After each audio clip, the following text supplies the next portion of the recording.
All right, so hello, people who are tuning in. I'm here for very impromptu Tuesday night discussion with, I think, something of an interlock here. I hope the people forgive me for using the Kina Society resources for this chat, but since there's a number of things going on in my channel, I decided that I'd rather host it here. So sorry, maybe you can introduce yourself. I don't know if I have your name right or if I have the name you want to present to the internet down correctly. Yeah, that's all right. Everybody gets it wrong the first time anyway. My name is Brenton Lengel. I'm a playwright in New York City. I'm also an author. I got a comic book coming out in October and a novel hopefully next year if everything runs smoothly. Yeah, I'm an anarchist, or at least that's the closest to where I've been. Did a lot with Occupy Wall Street back in 2010 to 2014. And I had my own show, Insurrection with Brenton Lengel, that was carried on 192 radio networks worldwide for about a year. So, yeah, I've been kind of doing debates and stuff. And, lately I've been talking to people on the right. Is it Branton then? Brenton, Brenton. Okay. Yeah. So, Brenton, you were interested in talking about anarchism or some type. I think we were talking. You mentioned you wanted to talk about capitalism, but I haven't really found capitalism to be that useful of a term. And I've actually made a video about how I don't find it that useful as a term. So perhaps indeed, and I've seen that video. Go into more depth. Yeah, I mean, so I kind of wanted to talk, I guess, about, I had watched that video, the Magic Words video, and specifically the Capitalism is Magic, and I made some notes on that. I've also watched several of your recent debates. I watched your one with Vaush or Vash yesterday, which I don't know if that qualifies as a debate. Yeah, that was kind of a shit show. You guys were talking past each other, and he was being I don't know. Maybe if you know what he actually believes, maybe you could explain what he actually believes. Well, yeah, and that'll be partially through this. I can't speak for him, but there were some times that he was trying to make a point, and maybe it wasn't quite the best way to make it, or maybe he would throw in an insult for no good reason, and then it just derails things. Yeah, so I definitely don't want to go down that route. I mean, I get that's his brand. People tune in to watch him get mad at people.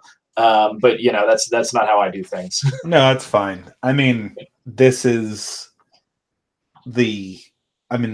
channel I'm streaming on right now is a community channel for a community of, I wouldn't say reactionaries, but people who are sympathetic to either a traditional or reactionary worldview, and we explore counter-progressive ideas to a large extent.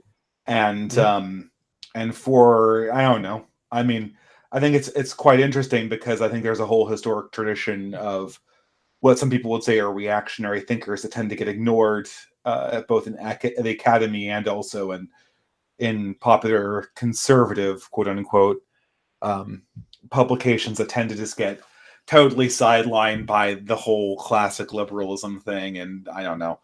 But anyway, that's more or less what we're involved with. Yeah, it's funny with the whole classical liberal thing, because for years I was arguing with ANCAPs, and they'd say, no, you're not anarchists, you're classical liberals. And then the Koch brothers decided to start calling themselves classical liberals. So then suddenly everybody I was yelling at was like, I'm a classical liberal now. And I'm like, oh, still annoying. Well, I don't know. I mean, the Koch brothers seem to have pretty much exited American conservative life since Trump showed them up. Was it 3 years ago now? Yeah, so, they really have. I mean, they still got money. They've still got yeah. I mean, I would love to have more funders. Obviously, this particular brand of counter-progressivism is not particularly well funded. Unlike the left and unlike the mainstream right, we don't either have oil billionaires or university systems that basically siphon out tons of cash. Well, I mean, I'll tell you, so anarchists, there may be some university support with Marxists, There's really none for anarchists, or not much. You've got like people like Noam Chomsky who are prominent, but usually on the left, it's very hard to find money, or if there is money that's being thrown around for people to say the kind of things I say, that nobody's met me yet. So, what would you consider to be the anarchists' chief political project? That would be two things, and it kind of depends upon how you define anarchism and which anarchists you're talking about. Kind of like herding cats. Yeah, so the tradition of anarchism that I'm most interested in is the anarcho-communist tradition. I encountered it just before Occupy Wall Street, and I started researching it very much in depth to write a play, and then later on I wrote a movie about the life of Buenaventura Durruti that I'm looking to get made or published. So, I've studied very deeply about the Catalan the Spanish Civil War and the Catalan anarchists. Also read a bit more into like Nestor Makhno up in the Ukraine and the recovered factories movement in Argentina. Plus, I've paid close attention to the Euromaidan revolution, and which wasn't really anarchist, but was a revolution. And also, I've been keeping an eye on the PKK-YPG in Kurdistan. If you're talking about those are all in foreign countries, though. Correct. American anarchism. I'm always sort of surprised. This has sort of been, I've heard this a lot. Whenever I ask anarchists what's new on the horizon, they always talk about countries they've never been to and don't even know anyone from. Whereas when you talk to most reactionaries, they talk about countries they either live in or go to regularly or have family. And I always found that strange. Yeah, well, I mean, I've traveled the world like quite a bit. I haven't been to How's the Ukraine. Kurdistan? Yeah, I have not personally been to Kurdistan. Robert Evans of Behind the Bastards was just on a podcast with a friend of mine, BZ Listening, and he was there. So I've kind of paid attention to what he was saying about the area. It was funny because there were people who, like, back when things were really first blowing up with the PKK YPG and my show was pretty big, people were like, hey, you should go to Kurdistan. And I remember I was like, my wife's not going to be cool with that. And they're like, what kind of an anarchist are you? I'm like, the kind that doesn't want to get shot at. But what I'm kind of curious is why anarchists aren't more focused locally.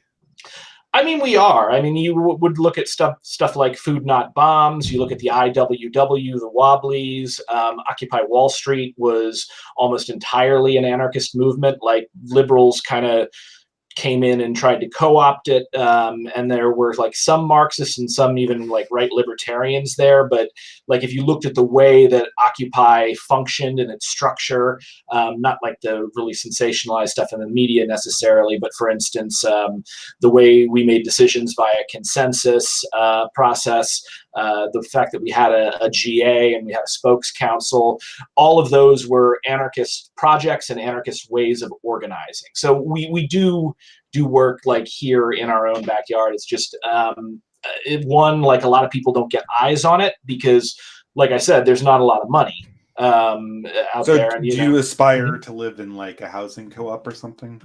No. No, here's the thing. Like, anarcho-communists, a lot of us are actually very aggressive individualists. And we support Well, that's hard communism. if you have to vote on everything, isn't it? Well, no, I mean, it's everybody's making their will known, and you don't have to vote on everything necessarily. I think that gets over emphasized. When it's decisions that only affect a couple of people, we just go with that. When it's decisions that suddenly affect the whole community, then we move into like more GAs and stuff like that. So, I guess it just, when it comes to owning like pieces of capital, like real estate, I guess. Oh, I mean, well, the big problem with owning pieces of capital in real estate is you kind of, at the moment, you can't own them in the way that anarchists like to think of owning things. Like the law, all of the major nations on Earth are capitalist. The state controls every inch of this planet. So what do you want to be able to do with your property that you can't do currently? I mean, what do I personally want to do with my property that I can't do currently? I guess I'm not. I just want to like. It seems to me that property laws are fairly permissive, right? I mean, like if you own a house or something. Yeah, I mean, the big issue with property is less one of like on an individual level. Like a lot of times I'll get into arguments with ANCAPs and they'll be like, how do we create these widgets? Who owns the widgets? How does this work? You know, and you really get into the weeds on that. And I think that's kind of missing the forest for the trees. The important thing to know about anarchism, like as an ideology, is it is inherently iconoclastic and inherently anti-dogmatic. So it's really hard, like, to pinpoint like what are the universal rules and ways that anarchist societies will handle all property, because you can't really have universal rules without a state apparatus to enforce it, which was actually went back to one of the weird So how things. do I know that I won't just get my property stolen?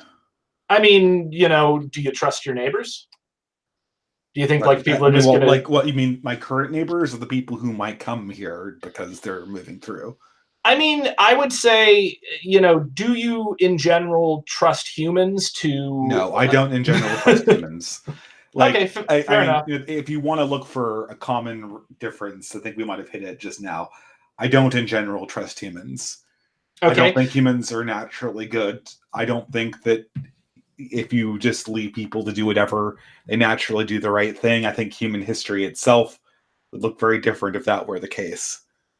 I mean, I And, don't 100% you know, disagree with you, because we don't, you know, evil is very obviously out there, and there's a serious problem with it that has resulted in, you know, huge tragedies of, well, honestly, a global scale, or at least a regional scale. You know, that said, what I have found, at least in the time that I've been, is that when I put myself out there, when I actually like put my money where my mouth is, and I go live in the woods for 6 months, or I move to New York City, oftentimes I find that even people who are very, very radically different from me, be they Muslims, Hasidic Jews, be they, you know, people from Portugal, you know, a lot of people are very, very similar. And I find it's very rare that you wind up running into people that like actually want to hurt you. But what I'm going to challenge you on there is, let's assume that you're right. well, Yeah. I mean, there's all yeah. sorts of people who do this and then they go into Iraq and like get killed or something like that. I mean, it's like, it's Well, yeah, just but this, Iraq's a war zone. Like, but no, there's they go into Morocco and get killed. But anyway, it's you know, it's yeah. like, I mean, we can go back and forth on that, but here's my not a survival strategy for our ancestors. You'll agree to that, right? like, you're talking about the state structure as a survival strategy, I'm talking about human history as it actually exists. right? But I mean, like, human history stretches back something 150, 250,000 years, and states have only existed for 5,000, maybe So 6,000. we're saying post hunter and gatherer human history. That I'll take that. Yeah. Okay, I mean, okay, yeah, like history after hunter and gatherer societies. This was not counting on just wandering into a new location and and going like, oh well, you know, things will work out. That's dangerous. And if you look at the research, if you look at the research, it works out very well for me. But continue. I know. I'm trying to sort of, I guess, but you understand this wasn't historically something that worked very well for people unless you took massive precautions. I mean, if you want to talk about, like, you know, the thing is that, yeah, there's obviously usually like fights that occurred in pre-state societies. Oftentimes they would be like robberies, but they were much smaller in scale. And in fact, a lot of them, there was this one, I think it was the Ukraine, they uncovered a cave that was just full of all these human bones. And they were like, oh my God, what kind of battle happened here? And they went and they checked out the bones. And, you know, more than anything, like, there were leopard teeth in the skulls. So, I mean, like, well, I mean, you know, hunter and gatherer societies tend to be very violent. I mean, when you average them, like, I'm not saying you can't find peaceful ones, but like Steven Pinker at Harvard, he did like this study where he did, you know, he aggregated hunter and gatherer societies, and they're more violent than humans in the 20th century. I mean, I would heavily disagree with that, because, I mean, what do you mean by more violent? Like, the 20th century is they're much more likely to get killed by another person, like 10 times as likely. Right. Well, I mean, even if that's the case, you know, we've got the nuclear bomb. Like, we've got stuff like World War I, World War II. You know, even with that, you are less likely to get killed by another person. living in Europe during the 20th century than you were living in a hunter-gatherer society. I mean, I would have to go back and look at that. Steven Pinker's a Marxist, so like I don't even 100%. I don't think he's a Marxist. I think he's a liberal. Well, not that I'm either a Marxist or a liberal or like Steven Pinker, but if this is wrong and these hunter, I mean, that's contrary to like all of the research I've read. Right, you know, I mean, I have a primitivist sympathy, so I guess I wouldn't mind knowing that we're that much more savage.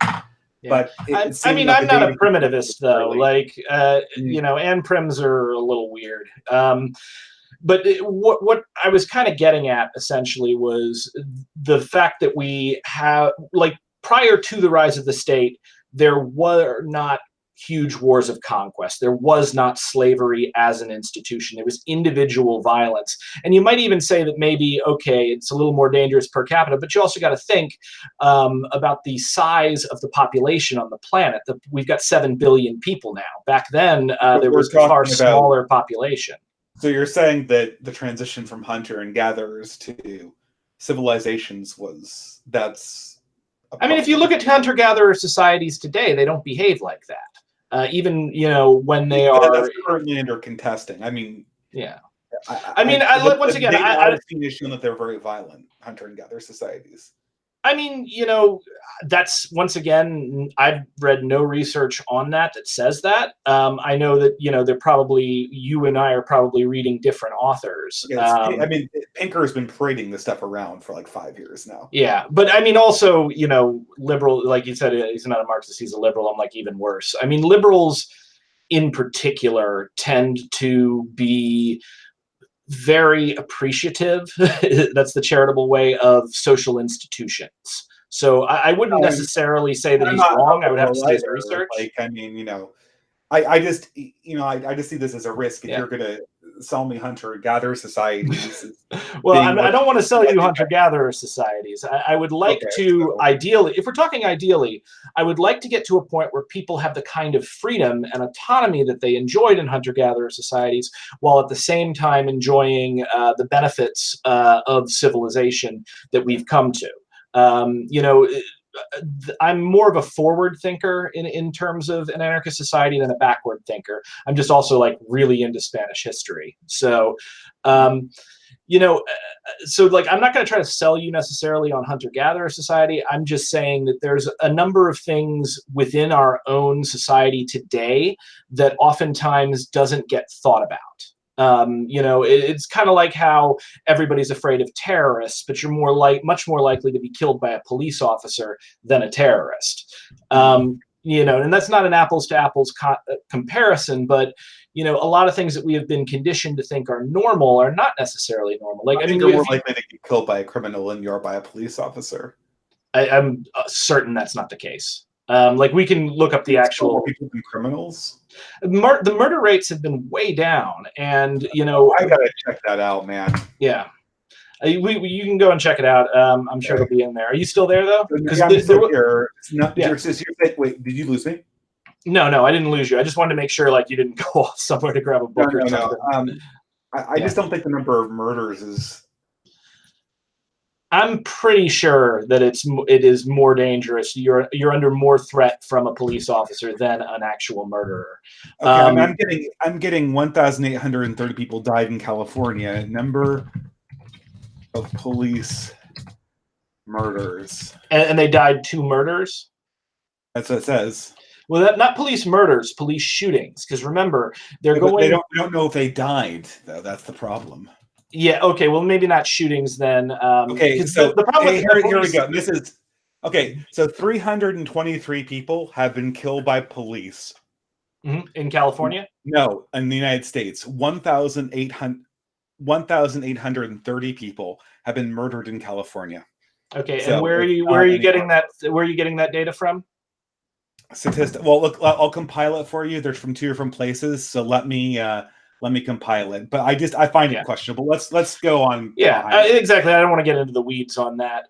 You know, my point here, essentially, if you're talking about Homo homini lupus, and I'll get behind you on that 100%, whether we're in a great deal of danger from our institutions or necessarily from, you know, our neighbors. That kind of is what this comes down to. My question is, why are you comfortable, if you think that people are that dangerous, why are you comfortable giving them giant organizations to command, where they have the capability of accessing nuclear weapons, where they have the capability of getting themselves into a position of power where they can command armies and countries? Like, if people cannot be trusted, then people absolutely cannot be trusted with power. Well, sure, but I mean, the thing is that power is very hard to destroy. So usually, when people support someone in power, they just mean that they trust that person more than I another mean, they. person that's likely to take it away from them. I mean, granted, the devil you know is better than the devil you don't. I'm just not sure that's really rational. I mean, okay, so if you want me to talk like kind of macro of like overall how I kind of would like to see society working, like if I wave a magic wand and everything turns out exactly the way that I want it to, just, to put that aside here, I would think of it like this. Nature abhors a vacuum. And when our institutions fail, there is always a power vacuum. You see that happening in, the Ukraine. You saw it in Spanish Catalonia. You saw it in Iraq, and different organizations kind of rose up to try to claim that power. So if you think of it as the vacuum, normally the way human society for the last 5,000 years has plugged that vacuum is they've plugged it with several large boulders. Where power is concentrated very, very in fewer and fewer hands, and the decisions of fewer and fewer people wind up affecting the lives of millions and billions. What I would like to do is plug that vacuum with a million tiny stones, or with a bunch of sand. That would be the metaphor for kind of what I would be looking to accomplish with anarcho-communism, or libertarian communism, however you want to define it. Now, there are ways that we can go into to do that. And well, I actually think it goes. The thing is, though, and this is oftentimes I have a hard time impressing this on anarchists. The chief responsibility of the state is to keep power away from people who be more destructive to the populace than the people currently in power. So I completely disagree with you on that. It's basically like a ship. Now, every now and again, a ship's designed to stay afloat, and the state's designed to stay in power. Now, like, sometimes a ship gets hit by lightning, and it's not the ship's fault. It just, is catastrophic. But if the ship continuously can't stay afloat, it's just not a good ship. Okay, but I take an issue with that particular metaphor because, obviously, if you don't have a ship in the ocean, everybody dies. We know that people have lived outside of the state structure for the majority of the time that we have been on the planet Earth. We're hunter-gatherers, though. Yeah, but hunter-gatherers, but also herders to a certain extent. The state, like the nation state as we know it now, what you and I have been raised in, that's a creation of the 18th century. No, but that's not what you're raging against. You're not raging, but that's not. But the problem you're listing is not a product of the 18th century. It's a product of the 2000 BC.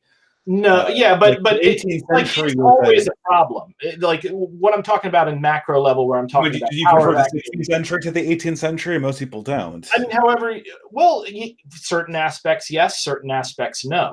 Okay. There's probably, I'm a nerd, so I might enjoy certain aspects of feudal society more than I enjoy certain aspects of society now. Now, would I trade my place? Reactionary, I can sympathize with that. Yeah. Well, what was it like?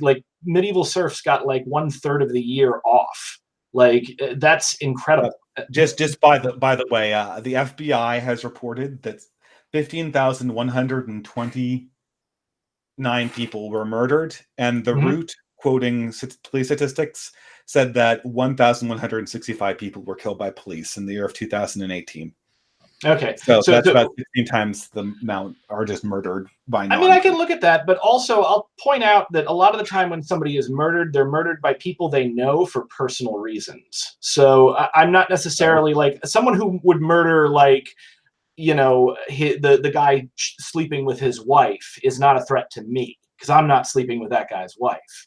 So I'm not necessarily sure that's one-to-one. If the murder is if people who kill their wives for sleeping with somebody else aren't well, I was punished, talking about people killing. I was specifically talking about people killing, like not killing their wife. But no, they should be punished. I'm not saying they shouldn't. I'm not saying there shouldn't be a mechanism to deal with this. I'm saying that the police, as we currently have them, as the institution is realized, is leaves much to be desired and often does more harm than good. okay. I mean, maybe. Yeah. I mean, I'm perfectly willing to look at reforms. Yeah, absolutely. Last night I advocated for discretional policing to be the responsibility of local communities. I remember I saw that, and I actually really think is a good idea that it not be left to experts that are just sitting in the academy going, well, broken windows policing says that, okay, like, this is, I think that's something that I don't know.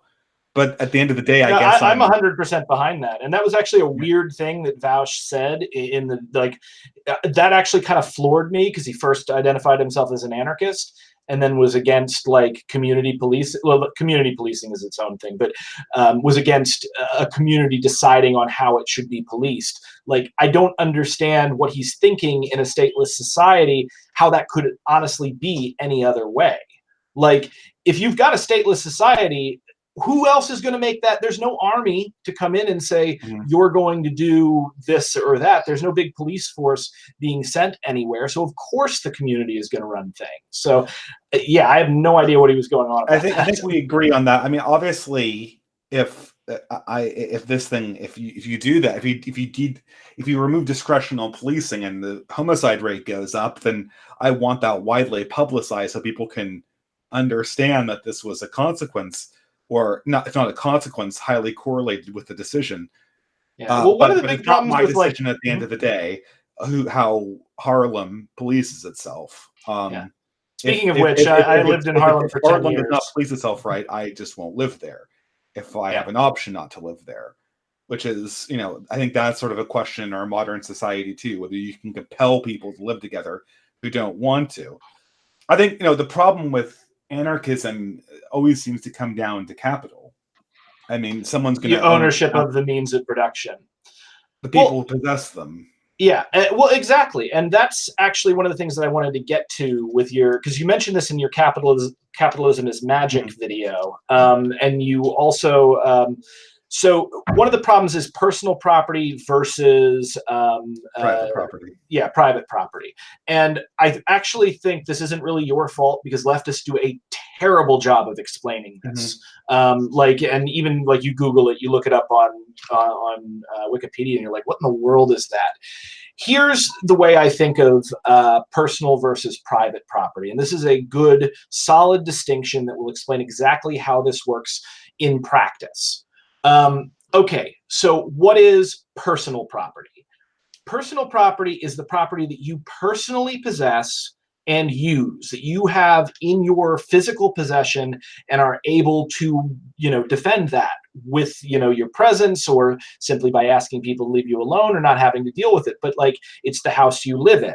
It's even necessarily like maybe a vacation home in the mountains, because you lock the door when you leave and nobody goes up into the mountains to mess with it. So that's personal properity.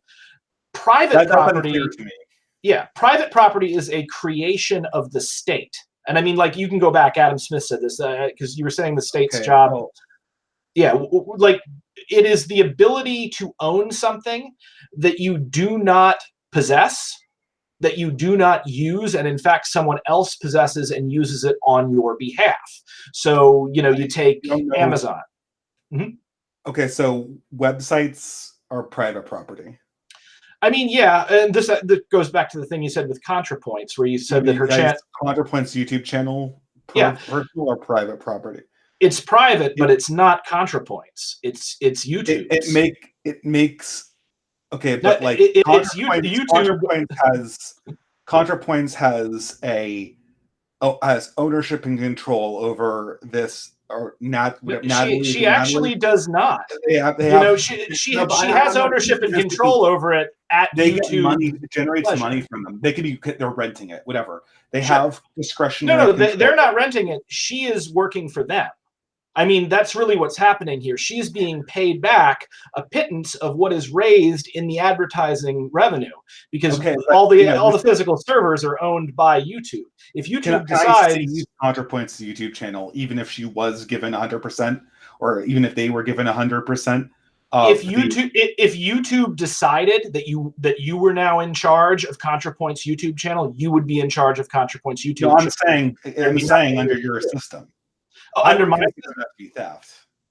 I mean, if YouTube took ContraPoint's channel away from them, I would consider that to be theft. Yeah, I mean, but that's because property is theft. The act of making something property is indistinguishable from an objective standpoint from the act of stealing something. Theft.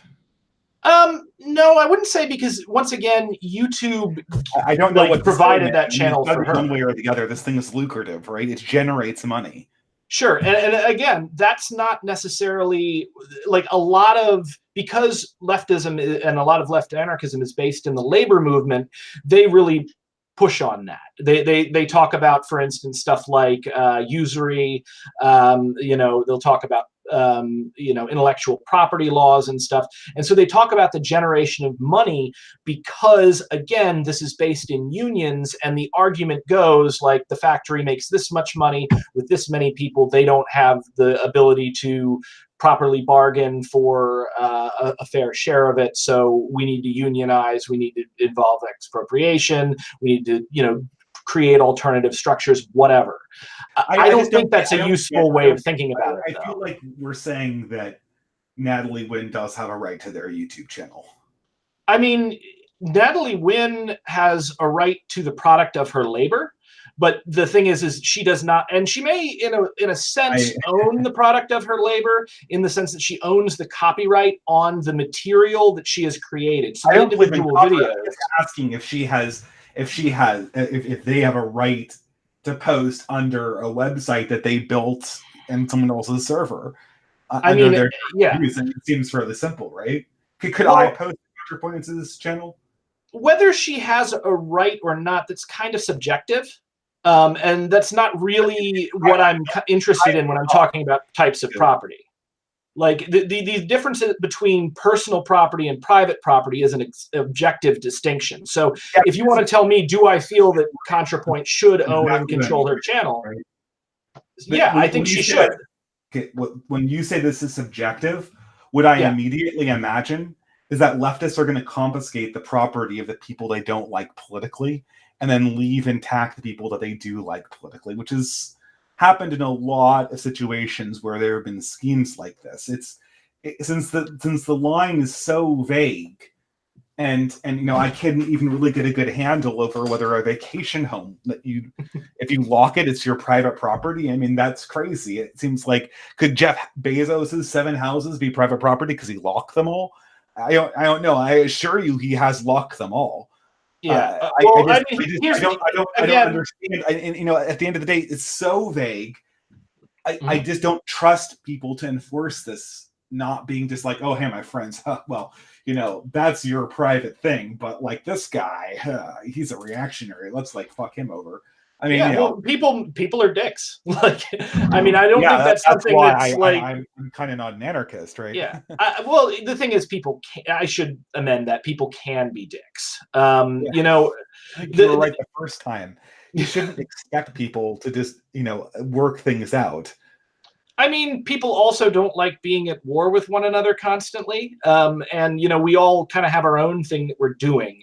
So I think this goes back to something like, and I'm going to paraphrase, but Emma Goldman famously said, what of human nature, and will it endure under anarchism? Poor human nature, what horrible crimes have been committed in thy name? Every fool, from king to policeman, to visionless dabbler in science, to flat-headed parson, presumes to speak authoritatively about human language, about human nature. The greater the mental charlatan, the more their insistence on the weakness weakness and wickedness of human nature. John Burroughs has stated in experiments on animals that you cannot tell, like, scientifically where, I'm paraphrasing a lot here, but you can't learn about monkey nature from watching monkeys in a cage, because their behavior changes as So we're Emma just Goldman throwing our put it, hands when up and torn we don't from know. field and forest. No, the issue is that human nature is mutable, and the game would be to figure out the ideal situation in which it can thrive. In which communities can bring out the best in each other and the best in those around them, and I think it aggression. sounds like a wonderful social And experiment. Oh yeah, absolutely. And I mean, America has a long history of like utopian socialist communities and stuff, but Wouldn't like, a housing co-op be like the best way to do that, though? I mean, maybe if people want to do a co-op, I'm not against it. It's just I'm a little bit I've more never met anyone independent. who was. Yeah, I'm sorry. I never met anyone who was against co-ops. Yeah. I've only met people who didn't like living in them, which tends to be a lot of people. Actually, Well, I lived in a housing co-op once, and I really kind of soured on it, quite frankly. mhm. Well, again, that can go back to those particular people right there, as opposed to the institution of a co-op. But I I don't have disagree a about problem with, that. yeah. So, like, what I was essentially saying, with regard to personal property versus private property, we all have ideas about how property should be distributed.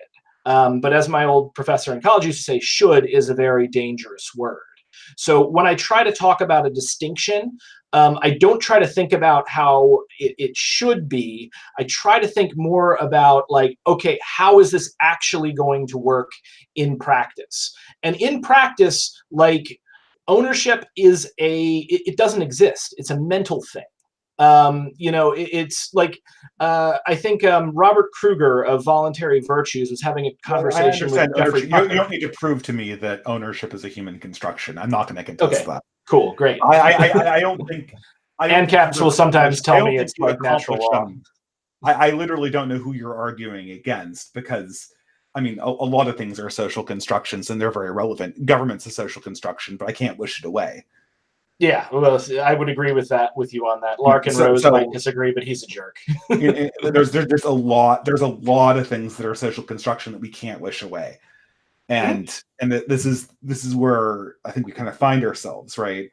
I mean, I think you're totally right on that. We can't wish the state away, but the state exists. States, like, have fallen before, and not just individual ones, but, like, for all intents and purposes, all of them. I mean, you look at feudalism. Feudalism developed as a system after the collapse of the Roman Empire. And when the Roman Empire collapsed, the Roman dinar became worthless. So then, we had this system where people were pledging fealty to feudal lords in return for use of the property around them and in return for protection. I'm not saying we should necessarily. Yeah. Now, I'm not saying we should return to that, because obviously there's a number of problems with that. But the idea that, because you talked about it in your capitalism video, where you were like, feudalism, capitalism, socialism, the idea that the way that humans are doing things in our time right now, the idea that we are actually living in the end of history, as, like, I think Fukushima or whatever his name was said that, I think that's very short-sighted, and that is based upon, like, where I live, like, isn't my anarchism bias. like an end of history? I mean, not really, no. I mean, anarchism is saying that we're going to, like, totally undo every aspect of human relationships that exist since we've had historical records. I mean, no, I disagree with that. Historical records. Yeah, I mean, anarchism focuses more on identifying, like, institutional power that is unjust and destroying it, either by, direct action, direct democracy, or, honestly, if necessary, revolution. How do you know that a worse power isn't going to come in? Well, you don't, but you try to build society in such a way that won't happen. I mean, nobody can know the future. The thing is that we have seen what seems to be, and you identified this in your video, I think, is a push from greater institutional control in feudalism to more individual freedom throughout capitalism. And I think that that trend will continue as the world becomes more connected, and as the world becomes, unless we all kill each other through nuclear warfare, that is. So, Well, you know, I think the threat is, as Nick Land puts it, capital becoming liberated from the owner class being humans. yeah, I mean, that's really important. That's the biggest capital, the means of production liberating itself is literally the biggest threat to the human race. Oh, I highly disagree with that. I would say warfare is. You know, the means of existence, which I like to say, because means of production is a little 19th century, or 20th century, I guess. So here's the thing. We currently live in a world, and you talked about this a bit with when you got on to post-scarcity. And I thought there was a little bit of a misunderstanding there, as opposed to how people who talk about post-scarcity mean it. We don't mean that scarcity, like physical scarcity, does not exist. Like, obviously, even in a post-scarcity world, not everybody can get front row tickets to the concert. The issue of post-scarcity is, like, think about stuff like ideas. Ideas are not scarce. They are actually post-scarcity. There's a million ideas flying around everywhere. There's nothing to accomplish them are scarce. Yeah, physical stuff. It's scarce, why, but or really good ideas are scarce. Well, yeah, that's kind of playing a word game there. People usually don't pay you for ideas. They pay you only if your idea is ingenious, or only if you have some plan to immediately implement it to get back. Yeah, they pay you for the physical thing because they can just take your idea. Like, even with regard to copyright law. And again, people relate to different types of property in different ways. So when we talk post-scarcity, we're not saying that, like, physical scarcity will not exist. Oftentimes what is meant by that is, for instance, food. Currently, we produce enough food to feed everybody on the planet. Many times over, actually. But 50% of that food in the United States, for instance, is just thrown away. Because we have a society that does not have the mechanisms to get that food to the people who need it. We do not have the distribution mechanisms to get it to people who are hungry. Yes. Exactly. And we could easily build those distribution mechanisms. There's just no money in it. Yeah. It could be built. There's just no money in it. I mean, there's no reason in a capitalist society to take surplus food and give it to people who can't pay for it. Well, we do that. I work to a own bank that does that. Grocery stores surplus their food to food banks. Yeah, but that's charity. And the issue with that is it happens. Yeah. Sure, it happens, but it doesn't happen on nearly a large enough scale. It's not. We're not turning away poor. We have welfare. We don't turn away. I mean, a lot of these critiques kind of like, I feel a lot of times they seem to kind of like presume that we're still in the 19th century. I mean, we have welfare. We have food stamps. I mean, it's not the poor in America. Yeah, but I mean, the welfare and food stamps, the issue with those is that they're constantly being cut and denied and pulled back, and two, you can't really live on that. The thing is that all of these, social democratic policies, essentially, the government's going to give the dole to the poor people. They don't do that because they're nice. They don't do that because they think it's a good idea to feed people. I don't think anyone does that because they're nice. Yes, no, they do it because if they don't, the poor people will go to war with them. And they will go to war with... That's what most people do, right? Yeah. Well, people survive. People fight when they have to. And at that point, if you get to that level of a social breakdown, it really doesn't matter what kind of laws or systems you have in your mind, that survival takes over. I guess I'm more cynical than you. I think that even in any system, there's going to be people are going to do things because there's a power threat against them. I mean, to a certain extent, yes. But again, that's not the only way to motivate a person. And I really think that our society currently leans way too heavy on like they lean way too heavily on the carrot and the stick. And this even goes back to like management strategies in like the 1980s, where they thought people were primarily motivated by money, and that was the way to get out of people what they were doing. And like my day job, I work as a manager. That is like, money's great and people need it, but like if you really want to motivate somebody, I find you need to give them a bit of control over what they're doing, where they begin to feel like the job itself is benefiting from their individual input. Good management techniques, Yeah, but I mean, like I said, I think some of the ideas of the carrot and the stick that our society currently uses are outdated and often cause more problems than they would solve. I mean, like, have you ever lived on benefits? No. So I have, in the sense that like my job, I used to go through a cycle of 2 months out of the year where I would have to collect unemployment.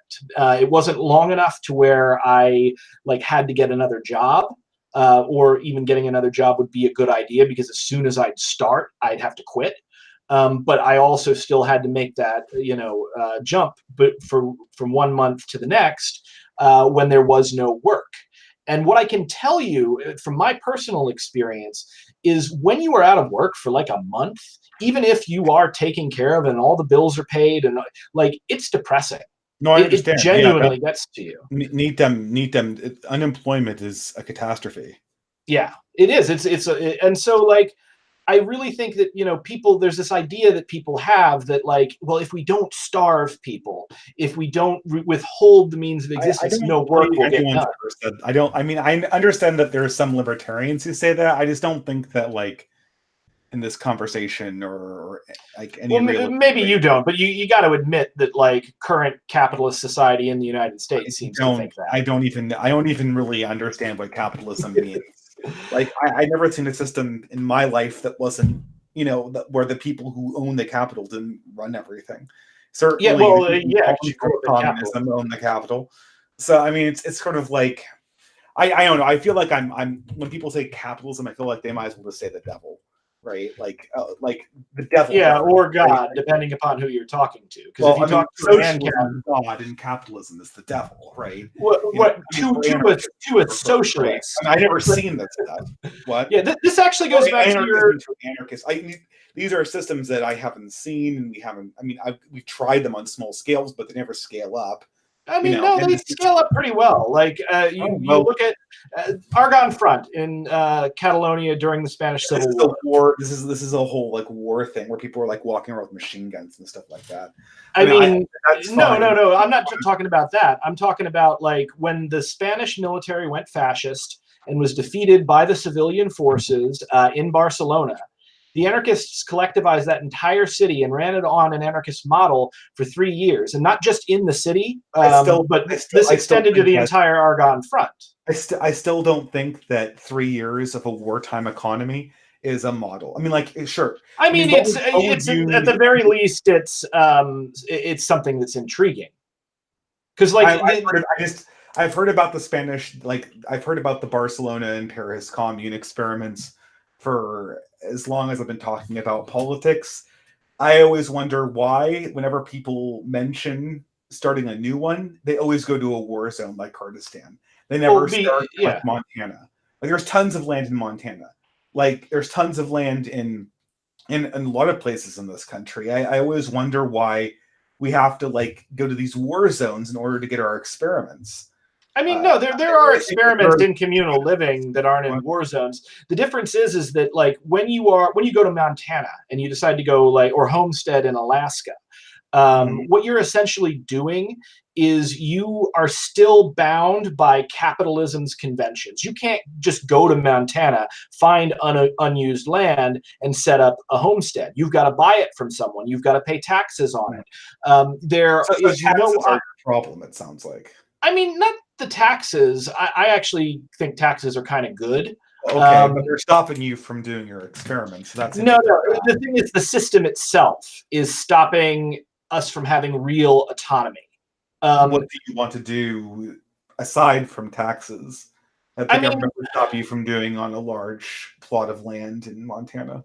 Personally, for me, I would like to live in such a way where I don't use money at all.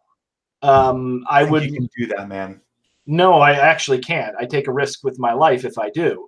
And I particularly risk my family's lives because, my wife has a chronic illness and needs constant medication. She can't go without it for a week or, she risks her life.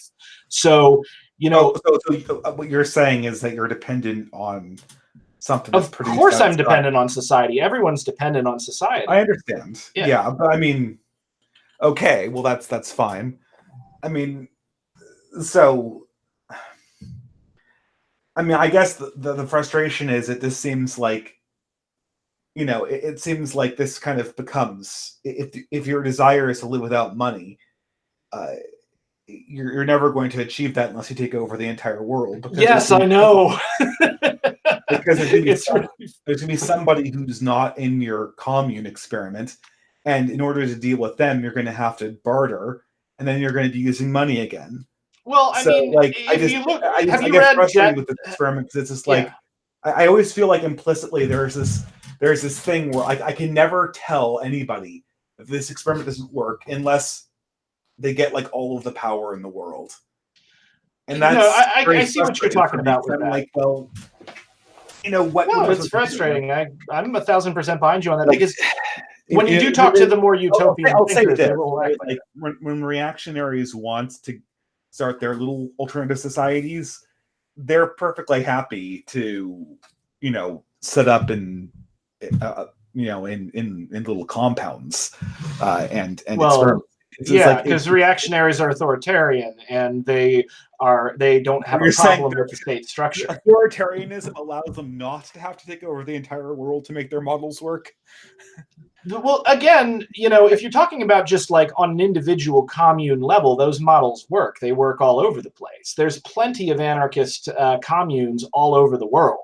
There's a very successful one in, I think it's Copenhagen. There's none here.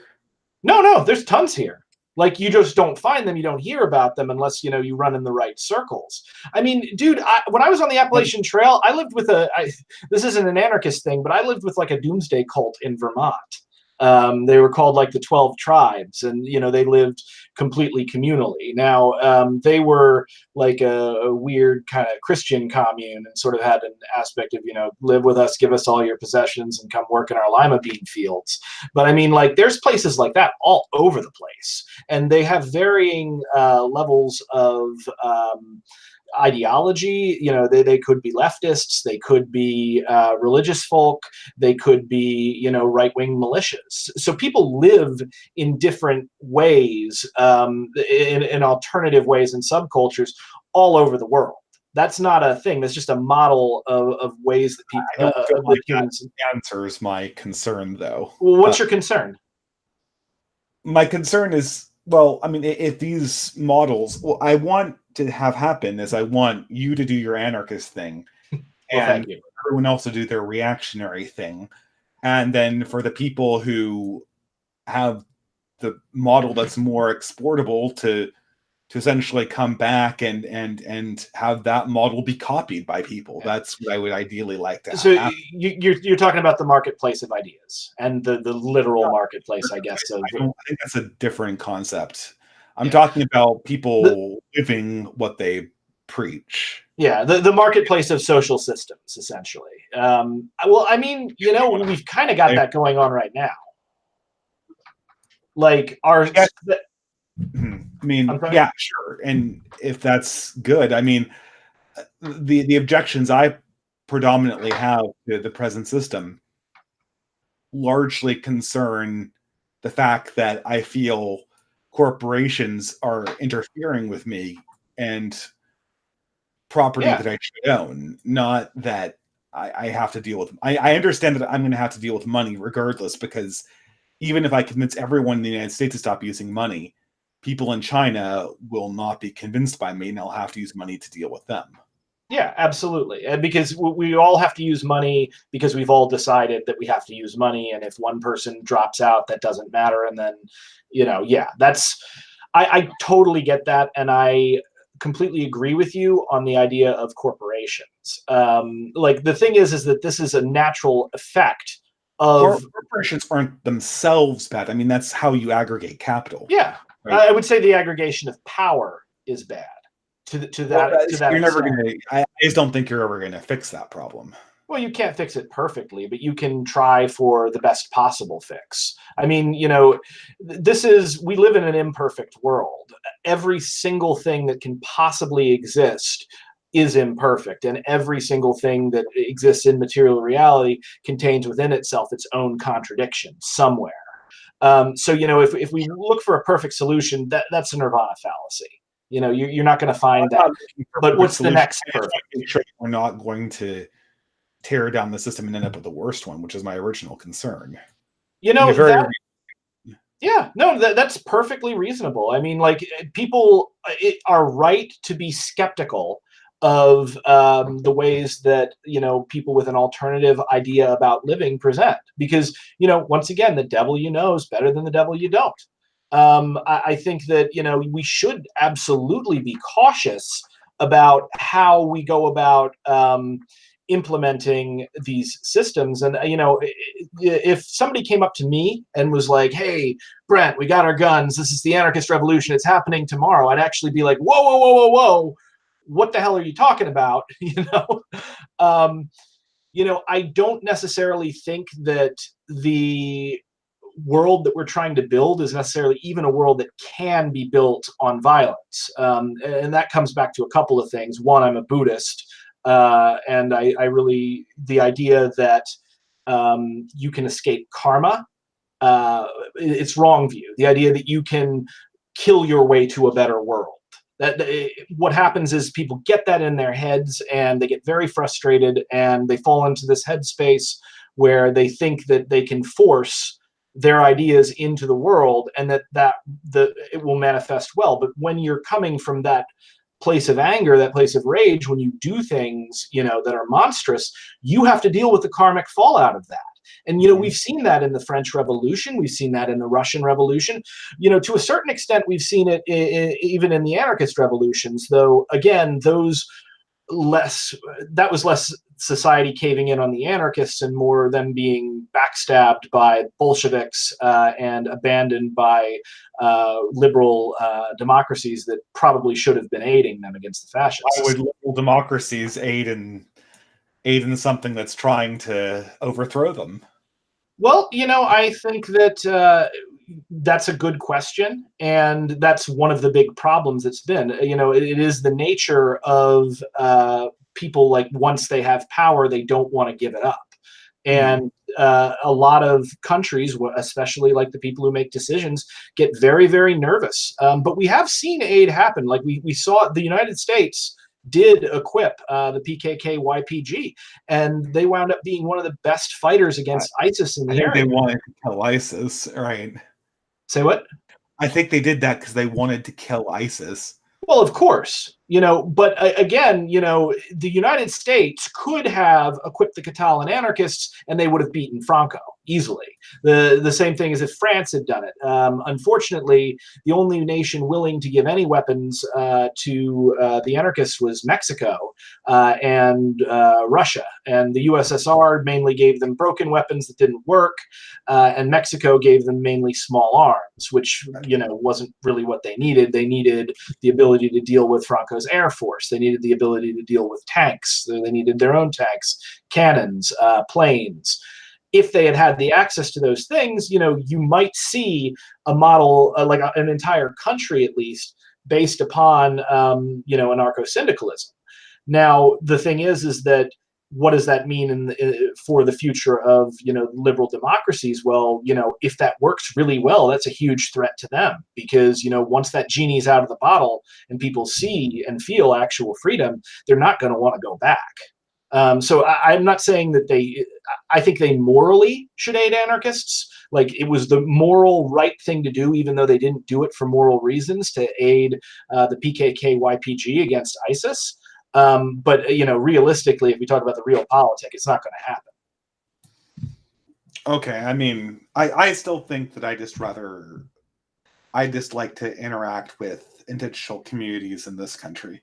Yeah, I think that's fine for you. Where I mean, obviously I'm a reactionary and not a.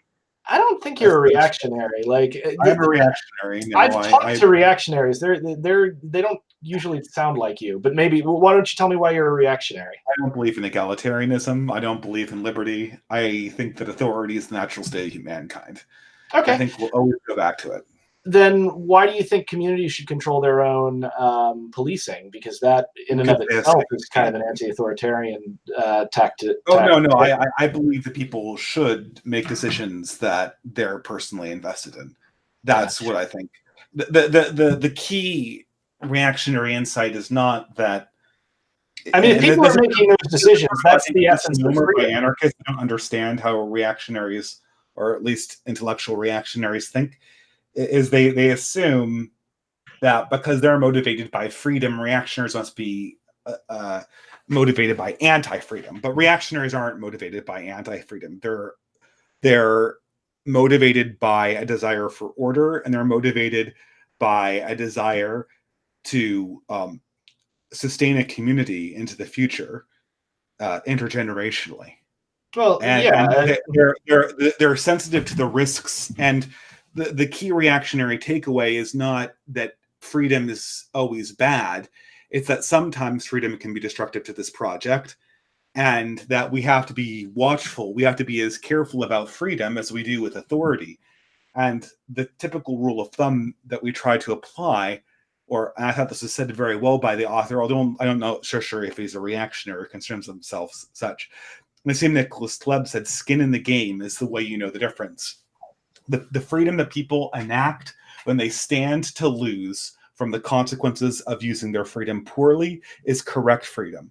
Freedom that people use and the consequences are borne by somebody else is incorrect and pathological freedom. And that's the central proposition, and that's why I support community decisions about police. If they break it, if they break their community by depolicing it, then they'll suffer the consequences. And that's a freedom I'm very comfortable with giving people freedom as long as they suffer the consequences for misusing it. And I'm not as comfortable, but I can on occasion give someone authority as long as I feel that there's a proper consequence and a proper ownership of that authority. What I really, really, really don't want to see is people exercising either authority or liberty with no eye to the consequences that brings about. Well, honestly, I don't think we're that far apart. I don't think you're as far from anarchists as you may think that you are. I mean, I would think that the type of freedom that guy talks about, the freedom where someone else suffers the consequences, that's how anarchists define tyranny.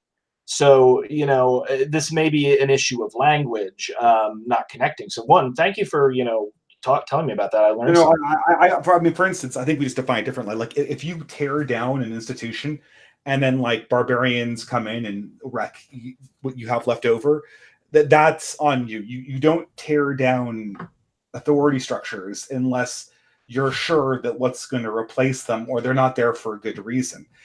G.K. Chesterton. Well, I mean, again, that kind of goes back to anarchists, though. Like, we don't tear down authority structures unless we're pretty sure that they are unjust and that what is going to replace them is going to be better. I thought you said that if they can't prove that they're just. Well, I mean, that's like, okay, so that comes from sort of the new atheist line of thought. Like, there's a video of me actually saying that, the idea, anarchism in 30 seconds is the idea that the burden of proof is on those who claim hierarchical privileges for themselves and others. So if somebody wants to be your king or your president or your CEO or whatever, they've got to prove that claim, and they got to prove it to your satisfaction and everyone's satisfaction. And if they cannot, their authority is illegitimate, should be dismantled. I think that's a useful way sometimes to think about it, but I think it's also a very limited way to think about it. Like, I also don't think you should act rashly. Period. I got kind of a ping for my chats, but this is sort of a good, it kind of transitions it.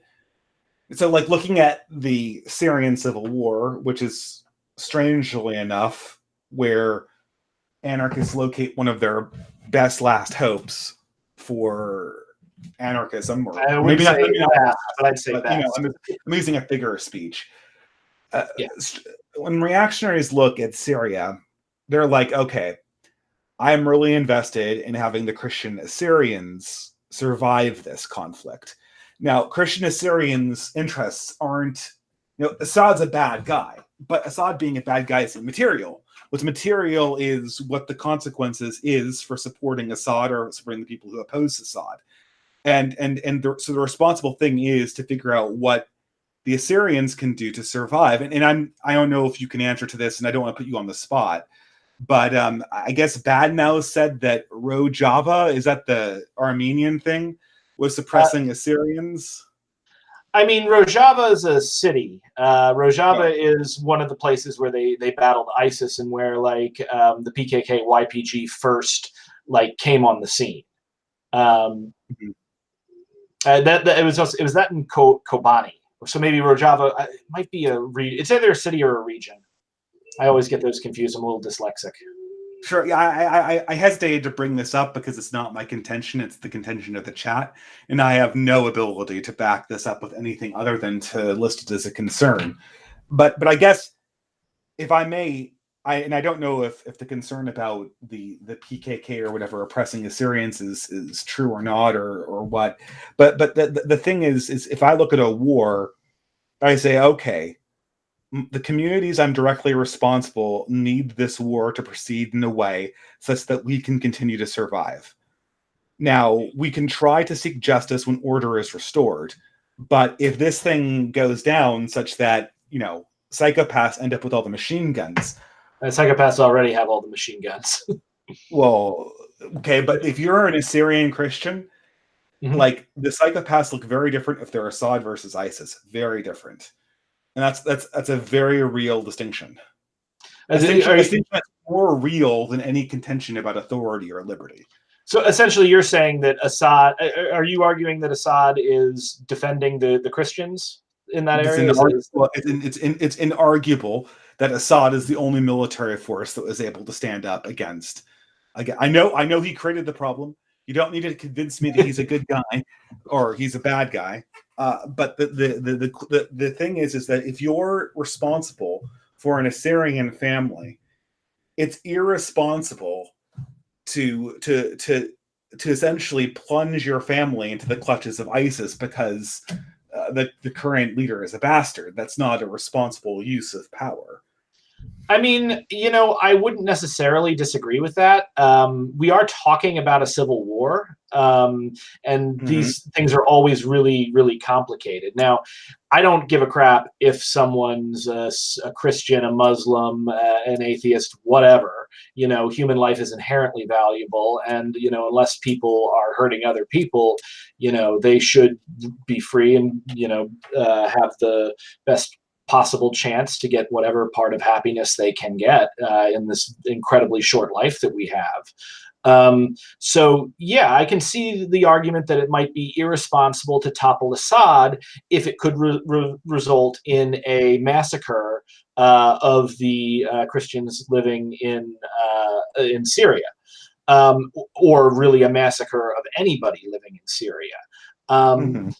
And I haven't really said one way or another for or against Assad in particular. I mean, I know Assad's an ally of Russia, and between Russia and NATO, I tend to side with the devil I know, as opposed to the devil I don't. I think, at the moment, the American empire pretty much runs the world, and I don't see things getting better if the Russians or the Chinese take our place. So I think the American empire has fallen as we speak. I don't think it's fallen. I mean, NATO is still there. That's obvious. I mean, what's it fallen to? I think that Russia and China are going to increase their share of the world hegemony slowly and slowly. They're trying. And I think a conflict at the heart of the Americas may facilitate a sort of collapse of allied interests, so to speak. Yeah, it's entirely possible. If you want, I actually have it's a bit of a conspiracy theory, but so I'm not going to say this is for sure, but like just looking at Brexit and Trump and what happened in France and, you know, what we found out about WikiLeaks, you know, I'm pretty sure Vladimir Putin is funding right-wing movements like all over the world. I think he's doing it because a lot of them are separatist movements or at least heavily nationalist, and they will welch on their alliances with other members of NATO, and then that will leave things open for him to come in, and he may I guess even I'm sympathetic to separatists. say what? I guess I'm sympathetic to separatists. Separatists leave people alone, and Well, it depends. They usually leave people alone, but I mean, fair enough. sometimes Fair they enough. want. Yeah. I mean, but I guess if someone said I want to separate from a political union, I'm fairly sympathetic to that. Yeah. I Well, don't trust mhm. global techno capital, which is more or less represented in the United States and to a lesser degree in China. And I I definitely don't trust want that. to seek, you know, if you were asking me what my number one political goal is, and I can't speak for the society because there's many, but for myself, David, I would like to create a counter-intellectual force that would push back against the hegemony that's embodied in universities, internet tech companies, and the media. I think that some kind of alternative academy and alternative tech alliance is just absolutely needed. And I think that, you know, this is something that I'd like to procure, and it's a separatist cause, right? It's a separatist cause.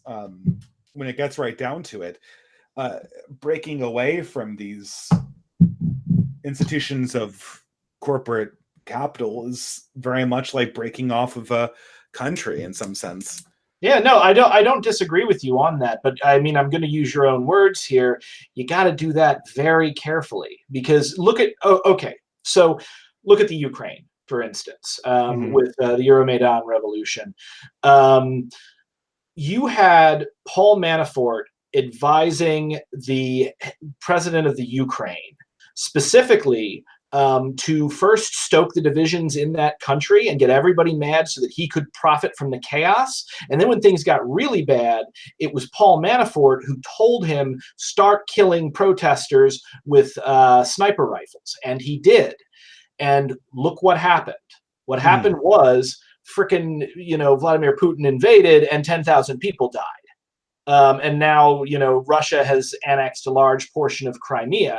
And the thing is that, you know, Putin is sitting there, and part of the propaganda they had was, I'm going in there to stop the fascists. Because there were fascist groups that were involved and were probably, I'm going to guess, some of them may even have been funded by Russia. So by certain sectors, he gets hailed as a hero. So you break down NATO and you let another empire come in, you know, things might not go as well as you're hoping.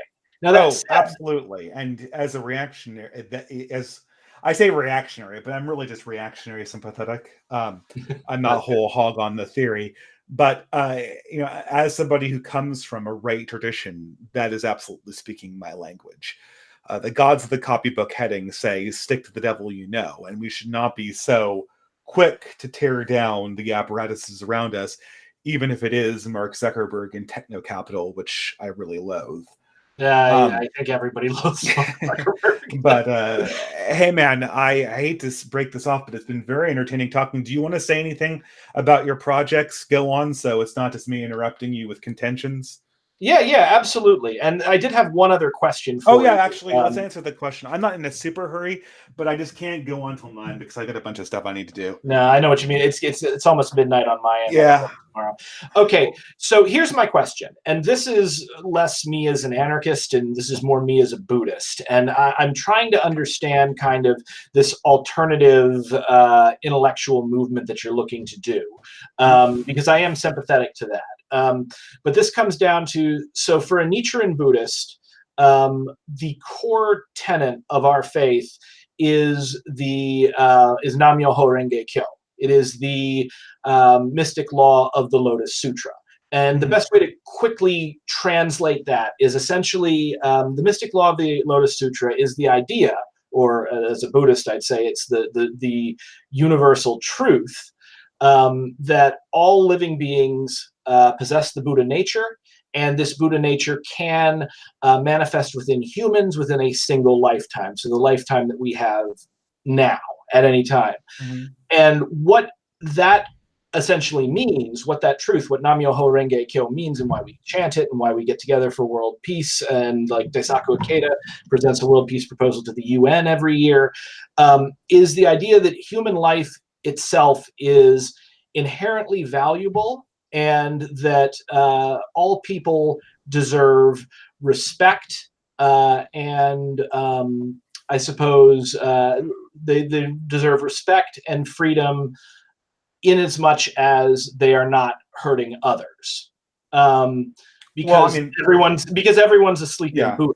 So like, if you're talking about what you're wanting to put out, is this what you're going to put out something that's going to deny that truth, to slander the Lotus Sutra, to say these people are less human than these people, and therefore they don't deserve, not by their actions, but by some inherent factor. Who they are.